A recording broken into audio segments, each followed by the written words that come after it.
Hello and welcome to Big Picture. I am Vishal Dahiya and today we will talk about the issue of human trafficking. Now, the human trafficking has emerged as a significant problem all across the world. It is a crime wherein victims are bought and sold for their exploitation.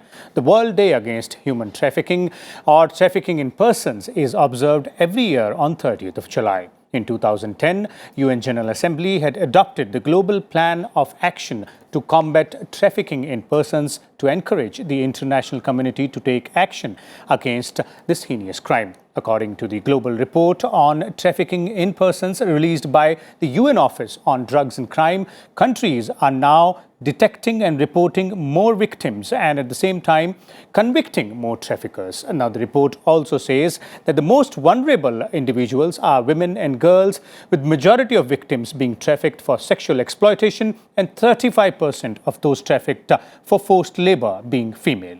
Human trafficking is prohibited in India under Article 23(1) of the Constitution, and Immoral Traffic Prevention Act 1956 is the premier legislation to deal with such issues.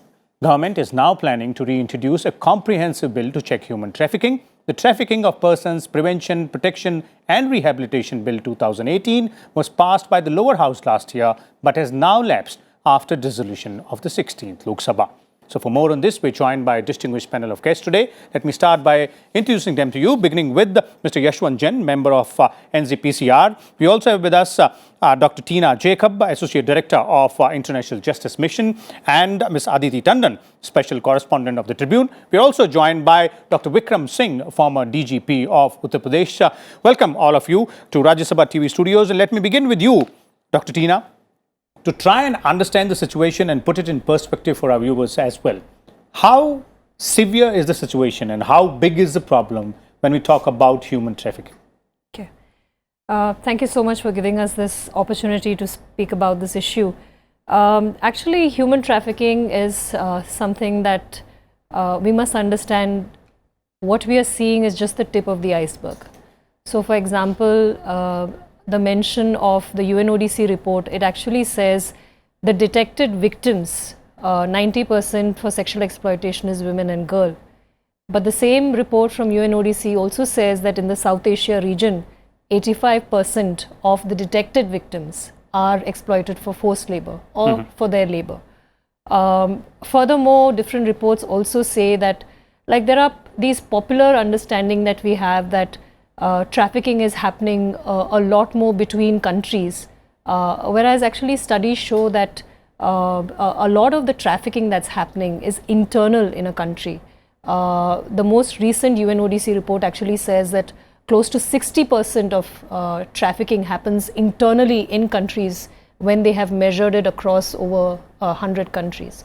So these are all things that we as countries, as civil society organizations, we are seeing the problem as it can be seen, but we are sure that the problem is far larger than that. Okay, so that's the larger and global picture of the situation here. Let me bring in Mr. Yashwant here. Mr. Yashwant, in the Indian context, if you look at it that way, how big is the problem here and what are we doing about it? देखिए, भारत के परिप्रेक्ष्य में ये समस्या विश्व की तरह ही है, लेकिन कानून की मजबूत स्थिति नहीं होने के कारण इस समस्या को जिस ढंग से देखा जाना चाहिए था नहीं देखा गया। इंडियन पेनल कोड में अलग अलग प्रावधानों में, लेकिन मानव तस्करी क्या है ये कहीं स्पष्ट रूप से परिभाषित नहीं था। तो सरकार ने जो पिछले बार कोशिश की थी, बिल लोकसभा में आ भी गया था, इसमें मानव तस्करी को जो है ट्रैफिकिंग को परिभाषित किया है कि किसी भी व्यक्ति का शोषण करने के लिए एक स्थान से उठा लेना बलपूर्वक, छलपूर्वक, ये ट्रैफिकिंग है। और वो कई प्रकार से हो रहा है, सेक्स के लिए हो रहा है, वो सरोगेसी मदर के लिए हो सकता है, या बंधुआ मजदूर या अन्य प्रकार के कामों के लिए। तो अभी कानून की आवश्यकता तो है, जो जल्दी उम्मीद है कि ये सरकार फिर से कानून लेके आएगी। समस्या है अलग अलग हिस्सों से, खासकर जो दूसरे राज्यों की सीमाएं हैं, दूसरे, क्योंकि लेबर है, गरीबी है, तो गरीबी के कारण भी चाइल्ड ट्रैफिकिंग का प्रॉब्लम है और महिलाओं को आसानी से सेक्स कम में डाला जा सकता है, इसलिए मजबूत कानून नहीं होने के कारण। लेकिन सरकार की नीयत बड़ी साफ है, इसलिए अभी जो कानून आने वाला है, जो फिर से आएगा और उम्मीद है कि इसी आने वाले जल्दी ट्रैफिकिंग का कानून जो पास होगा, उसमें ये प्रोविज़न किया गया है कि एक तो सज़ा कड़ी की गई है, जिला से लेकर राष्ट्रीय स्तर पर उसकी एक व्यवस्था बनाई गई है। रिहेबिलिटेशन के लिए प्रोविज़न है, उसमें जिला स्तर पे प्रोविज़न है।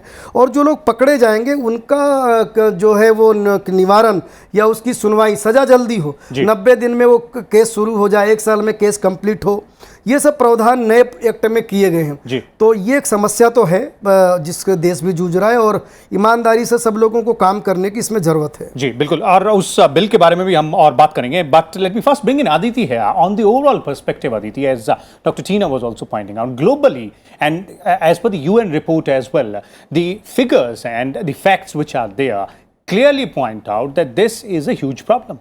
Yeah, you're right. In fact, as Dr. Jacob has just mentioned, the UNODC report is just bringing out what is part of the problem. Because we cannot discount the fact that reporting mechanisms continue to remain weak, especially in countries like India. If you look at the trafficking route in India, which are the states that are most vulnerable and most affected? The most affected state presently is West Bengal, followed by Chhattisgarh, Jharkhand, Assam. You know, these particular states, Chhattisgarh, the trafficking of especially children for forced labor, for all kinds of domestic work, and trafficking of women for naturally sexual exploitation is the heaviest in these areas. Now, what we observe in the course of our reporting on trends related to trafficking is that India has always been a late starter in the area of trafficking. If you remember, when Justice J.S. Verma committee was set up to look into criminal law amendments, it was the first time that this committee suggested the insertion of of section 370 IPC dedicated to trafficking crimes. For the first time, we had a dedicated section. Otherwise, as Mr. Jain was pointing out quite correctly, IPC had staggered sections. So when you have staggered sections, you give a lot of doors and windows to the criminals to find ways out. You know, why is the new law on trafficking important? Because it is one-stop shop on prevention, on crime itself, and on how to deal with criminals. Okay. For instance, let me flag a quick point, and then I'm sure you want to move on. The fact is, you have to now look at the scope of trafficking crime in respect of the new media. Social media is becoming the new tool for human trafficking. You no longer have to actually physically travel to a girl to entice her into a relationship. Things are happening on the Facebook, things are happening on WhatsApp. And where is the law, the legal mechanism to deal with the use of Facebook, WhatsApp, even Twitter in certain matters as a new tool for human trafficking? We do not have those kind of protections. Okay. I hope and really pray that the new law, which is coming after a long time, does address this very large sector, which is a grey area. The criminals are now taking to the social media to reach out to these girls, and girls are being picked up, you know, they're being called on dates, and they're being just simply trafficked from that date, and they're being brought to GB Road in Delhi, they're being taken to Silchar, GB Road, you know, red light areas.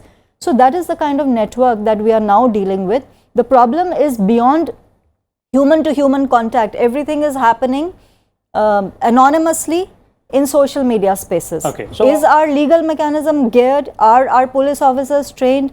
Are we inserting the IT section when we are dealing with human trafficking cases? It's a humongous problem. Okay, so you're saying that all those legal loopholes, you know, in terms of the mechanism which we have, will have to be filled in to ensure that there is a robust mechanism out there. Let's bring in Dr. Singh here, and from the perspective of the law enforcement agencies, Dr. Singh, if we look at you know, all these issues, it eventually boils down the police on the ground to go ahead and take action with respect to whatever laws we have, whatever acts we have, and then take you know, proper course out there. So what are the challenges faced by the law enforcement agencies, and how do you see the situation on the ground, having been a practicing law enforcement officer yourself? May I submit, please, that this is the third most challenging organized crime in the world, not only India but in the world. The first being drugs, the second being weapons, and the third is human trafficking. We have a plethora of laws, and in the police priorities, human trafficking would not figure in the top 5. This is a tragedy, but this is the ground reality too. You have 25 sections in the Indian Penal Code. I could quote 366A, 366B, 370 and 374 as well. as also the Juvenile Justice Act, the IT Act, and Articles 23 and 24 of the Constitution of India, and also Immoral Traffic Act and Prevention of Child Labor Act. I could give you any number of them. There is no dearth of laws, but the understanding of the laws, the faithful implementation of the law, and then having the sense of purpose to pursue it vigorously, that seems to be totally missing.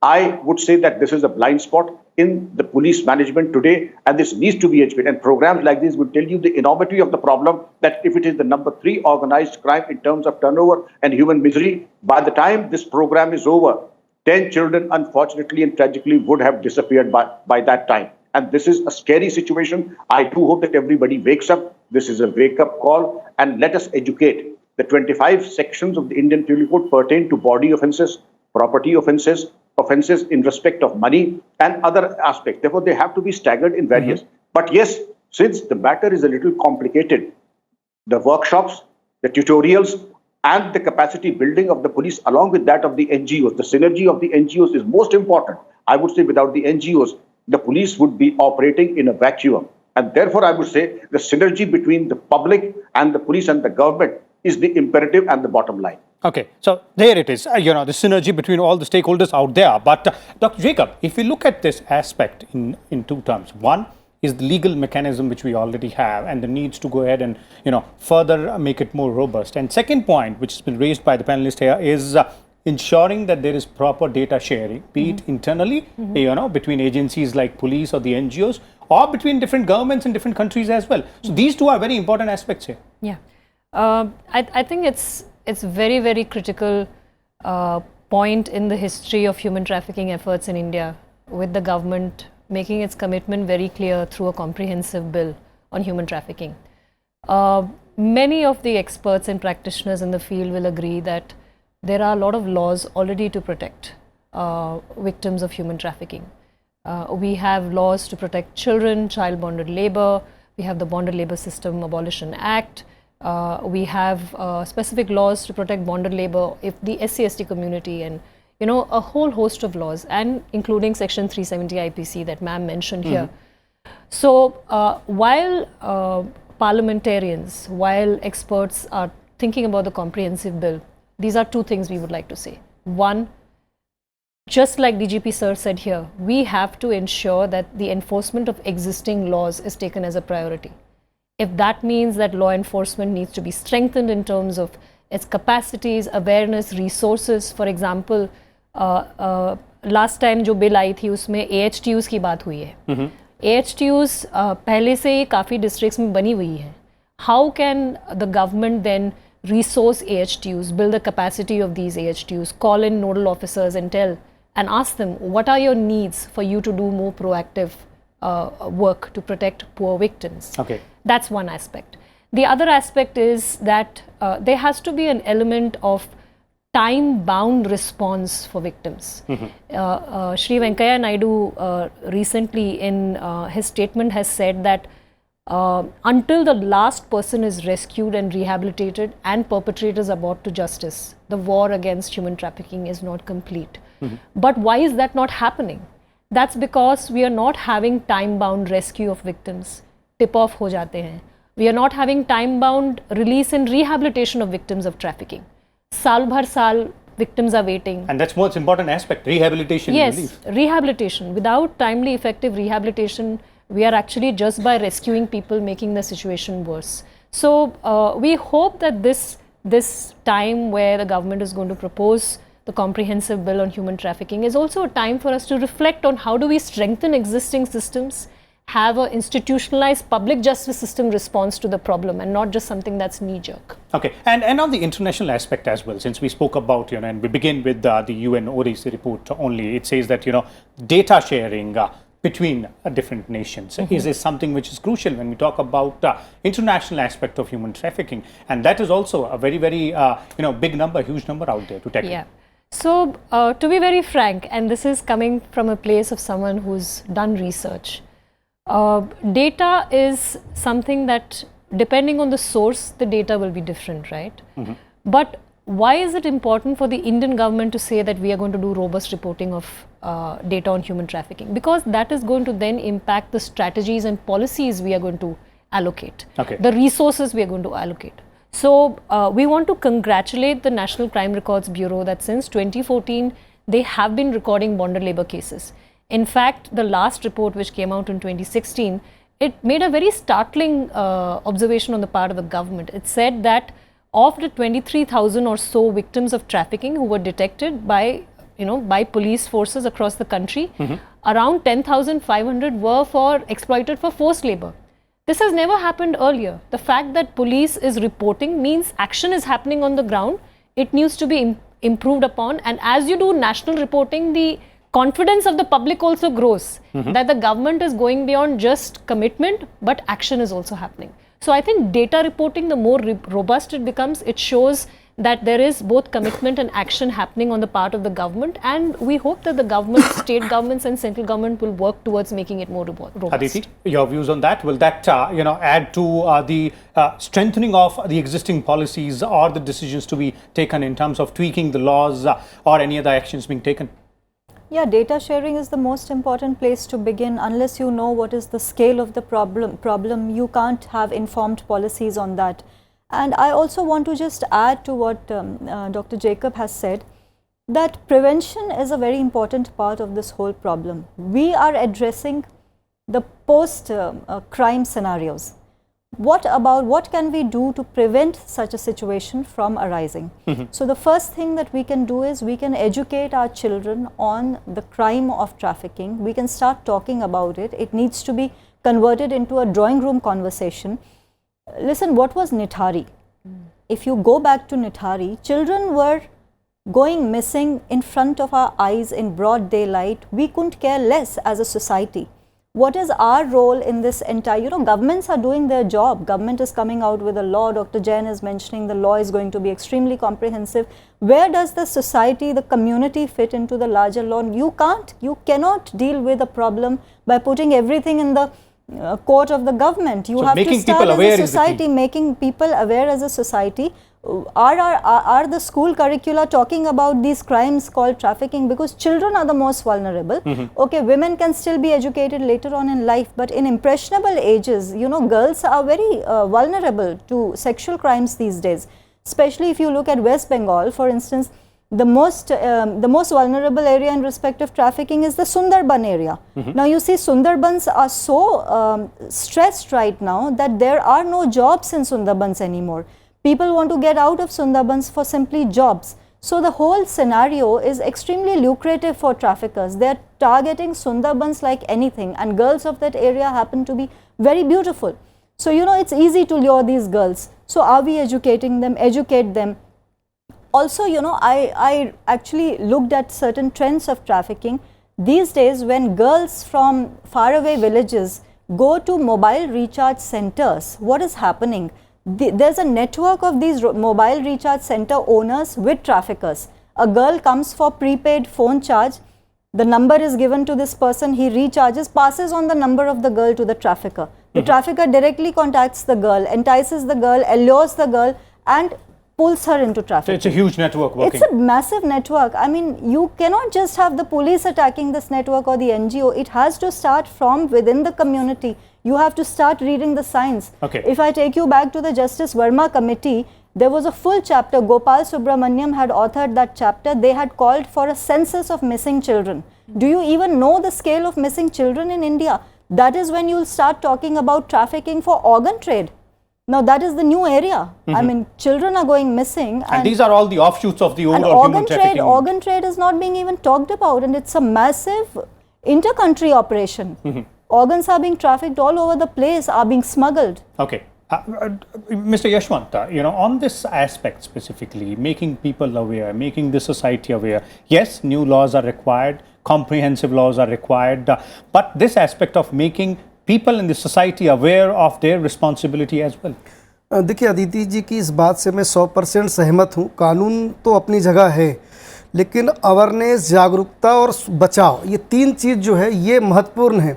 और जहाँ जहाँ जिन राज्यों में, जैसे छत्तीसगढ़ की, मैं छत्तीसगढ़ से रहता हूँ, तो छत्तीसगढ़ के जिन जिलों से ट्रैफिकिंग होती थी वहाँ पे जो गांव में रजिस्टर रखने की शुरुआत हुई, गांव में कौन आया कौन गया, और अभी बच्चों को वहाँ से ट्रैफिकिंग की समस्या कम हुई है। तो झारखंड ने ट्रैफिकिंग के प्रॉब्लम्स को अपने कोर्स में डाला है, अब वो बच्चे पढ़ के निकल रहे हैं। तो अवेयरनेस बहुत ज़रूरी है। अभी हाल में कल परसों एक स्टेट का मैंने पढ़ा कि 20-25 में बच्चियों, लड़कियों को, बड़ी उम्र की जो 20-22 साल की थी, एक साथ कोई लेके जा रहा था, किसी को लगा कि गलत हो रहा है, इतनी लड़कियां कहाँ जा रही है, उसने पुलिस को खबर की, ये परसों की। तो ये समाज की जागरूकता बहुत आवश्यक है हर स्तर पर, और खासकर बच्चे स्तर पर। जो अदिति जी ने कहा कि एक नई समस्या जो ये सोशल मीडिया की आ रही है, वो उसके तरफ भी ध्यान सबका जाना चाहिए, और उसमें पेरेंट्स, कम्युनिटीज, सोसाइटी और कानून, ये सब, क्योंकि समस्या बहुत पुरानी है और देश भी बहुत विविधता का है, बहुत बड़ी बड़ी समस्याएं देश के अंदर है।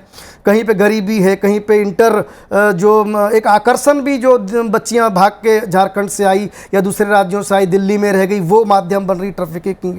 अलग अलग माध्यम से जो आर्गन के लिए हो रहा है, तो एक संगठित अपराध तो है, लेकिन अवेयरनेस ही इसका सॉल्यूशन है। और अभी जो कानून की, जो आपने कहा कि डाटा नहीं है, क्योंकि अलग अलग कानूनों में मामले दर्ज होते रहेगा। आपने कहा कि बंधुआ मजदूर के मामले हैं, नेशनल क्राइम रिकॉर्ड ब्यूरो में है, अब इंडियन पेनल कोड में कितने दर्ज हुए। ये नए कानून की आवश्यकता देश में है, जो एक प्रकार से आंकड़ों, अगर कानून लागू हो जाएगा तो आंकड़े भी रहना जरूरी है, और आंकड़े जब आएंगे तो आप उसके सॉल्यूशन के दिशा में बढ़ पाएंगे।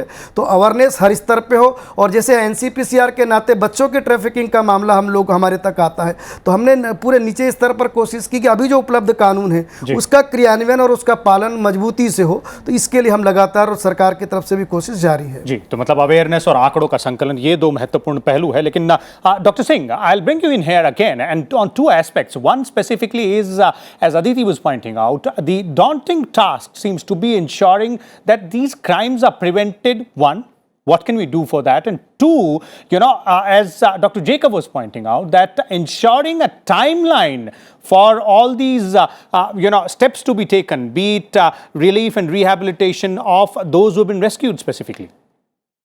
Words of great wisdom from our esteemed panelists. What has happened in Muzaffarpur is an eye-opener. I need not reiterate of the horrific incidents that happened in Muzaffarpur. What to talk of rescue and rehabilitation? We seem to be perverts ourselves. When children brought in our custody, we unleash ourselves on them. What could be more tragic than this? Now, the second thing is how to prevent it. Awareness. Awareness not only of the general public, of the girls, not only of the women folk, but of the police as well. I dare say the police also need to be educated and coached, and the capacity building exercise in respect of their own knowledge of law, the systems and the procedures. Trafficking is not restricted only to prostitution. There are 4 more dimensions that have emerged. 1, drug carriers. Number 2, organ harvesting.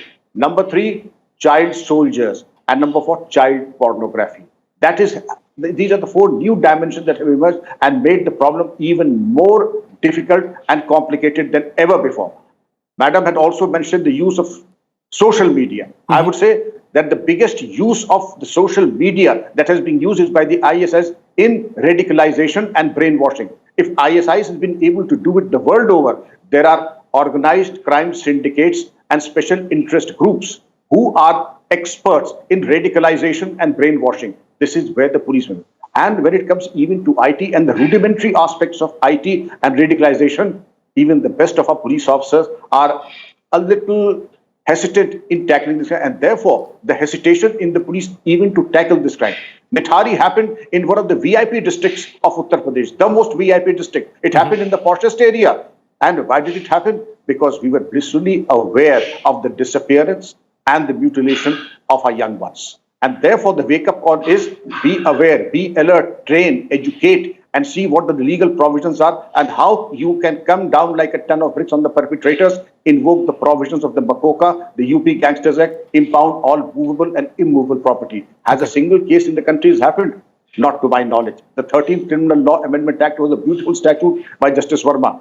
And Section 166A of the Indian Penal Code is one. I'll bring to your notice, for all police officers who are indifferent and oblivious to the duties in such matters, they need to be prosecuted. Have we prosecuted police officers? These are loud questions. I'm not imputing any motive. These are loud questions, but I'm soul searching. Because if we go these misdemeanors unattended, we are quoting the recipe of disaster. Okay, so these are definitely some, interesting and important loud questions there as well. Final concluding comments from you, Dr. Jacob. We have taken some steps, as all of us know, and we are moving forward in tackling this problem. But then it's humongous, it's huge. What more can be done in the future? Okay.